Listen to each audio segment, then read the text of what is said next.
അവർ മറുപടി നൽകുമോ ഇല്ലയോ എന്നതിനെ സംബന്ധിച്ച് എനിക്കറിയില്ല. പക്ഷേ എങ്കിലും പ്രധാനമായിട്ട് ചില വിഷയങ്ങൾ നാട്ടിലെ ആളുകൾ അറിയണം. കാരണം BJP തിരുവനന്തപുരത്ത് BJPയുടെ കൗൺസിലർമാർ അവർ പ്രതിപക്ഷത്താണ്, പക്ഷേ രാജ്യം ഭരിക്കുന്ന പാർട്ടിയുടെ കൗൺസിലർമാരാണ്. ഈ കൗൺസിലർമാർ അവർ കൗൺസിലർ സ്ഥാനത്തേക്ക് വരുമ്പോൾ ഉള്ള അവരുടെ ആസ്തിയും ഇപ്പോൾ അവരുടെ ആസ്തിയും തമ്മിൽ ഒരു പരിശോധനയ്ക്ക് വിധേയമാക്കാൻ സാധിക്കുമോ? വലിയ തരത്തിലുള്ള അഴിമതികളാണ് ഇവരുടെ ഭാഗങ്ങളിൽ നിന്നെല്ലാം വന്നിരിക്കുന്നത്. ഓരോരുത്തരും ഓരോ രീതിയിലാണ് അഴിമതി നടത്തുന്നത്. ചില ആളുകൾ കോർപ്പറേഷൻ്റെ ഫാറം വിറ്റ് അഴിമതി നടത്തുന്നു. ചില ആളുകൾ വീട് വെച്ചു കൊടുക്കാമെന്ന് പറഞ്ഞ് പണം വാങ്ങി അഴിമതി നടത്തുന്നു. ചില ആളുകൾ ഹരിതകർമ്മസേനയുടെ പണം അടിച്ചു മാറ്റുന്നു. ചില ആളുകൾ സഹകരണ സംഘങ്ങളുമായി ബന്ധപ്പെട്ട നിരവധി പ്രശ്നങ്ങളിൽ പെടുന്നു. ചില ആളുകൾ പാവപ്പെട്ട ആളുകൾക്ക് ഭൂമി വാങ്ങിക്കൊടുക്കുന്നതുമായി ബന്ധപ്പെട്ട് കോർപ്പറേഷൻ്റെ സ്കീമിന് ഭൂമി വാങ്ങിക്കൊടുക്കുന്നതുമായി ബന്ധപ്പെട്ട പ്രവർത്തനങ്ങളിൽ ഏർപ്പെടുന്നു. ഇങ്ങനെ നിരവധിയായ നിലയിൽ BJPയുടെ കൗൺസിലർമാർ അവരുടേതായിട്ടുള്ള അഴിമതി കൃത്യമായി നടത്തി വരികയാണ്. ഇവിടെ പത്രങ്ങൾ കൃത്യമായിട്ട് മാധ്യമങ്ങൾ കൃത്യമായിട്ട് സൂചിപ്പിക്കുകയുണ്ടായി അദ്ദേഹത്തിൻ്റെ ആത്മഹത്യാക്കുറിപ്പിൽ രണ്ട് ഭാഗത്താണ് BJP മറുപടി പറയേണ്ടത്. ഇതിനകം തന്നെ നിങ്ങൾ ചോദിച്ചിട്ടുണ്ട്. ഒന്ന്, നമുക്ക് തിരിച്ചു പിടിക്കാൻ ധാരാളം തുകയുണ്ട്,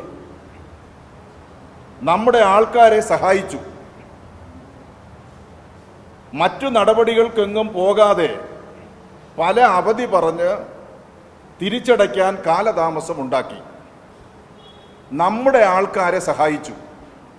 ആരാണ് ഈ നമ്മുടെ ആൾക്കാർ? BJPയുടെ ആരെല്ലാമാണ് ഇതിനകത്ത് പെട്ടിട്ടുള്ളത്?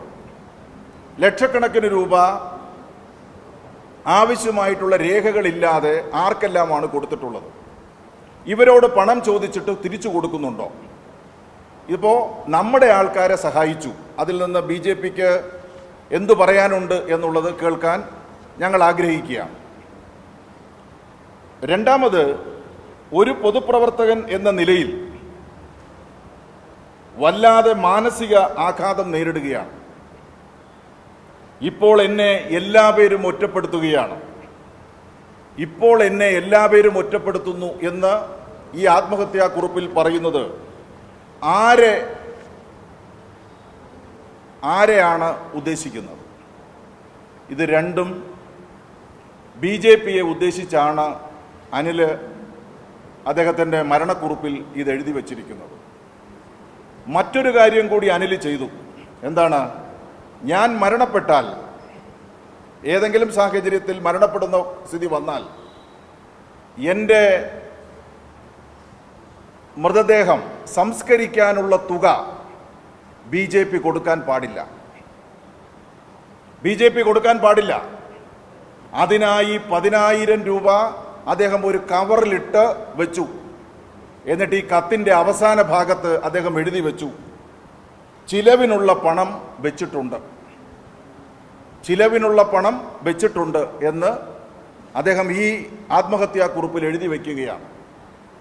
സാധാരണ നിലയിൽ ഒരു പാർട്ടി പ്രവർത്തകൻ, പ്രധാനപ്പെട്ട കൗൺസിലറോ പാർട്ടിയുടെ നേതാവോ മരണപ്പെട്ടാൽ അതാത് രാഷ്ട്രീയ പാർട്ടികൾ ചെലവ് നടത്തുകയാണ് പതിവ്. ഞങ്ങളുടെ പാർട്ടിയിൽ അങ്ങനെയാണ്. പാർട്ടി ഇപ്പോൾ അനിലിനെ സംബന്ധിച്ചിടത്തോളം RSSലൂടെ വന്നതാണ്. ദീർഘകാലം RSSും പിന്നീട് BJPയുമായി വന്നതാണ്. ആളുകളുടെ ഇടയിൽ നല്ല അംഗീകാരമുള്ള കൗൺസിലറാണ്. എല്ലാവരോടും നന്നായിട്ട് ഇടപെടുന്ന കൗൺസിലറാണ്.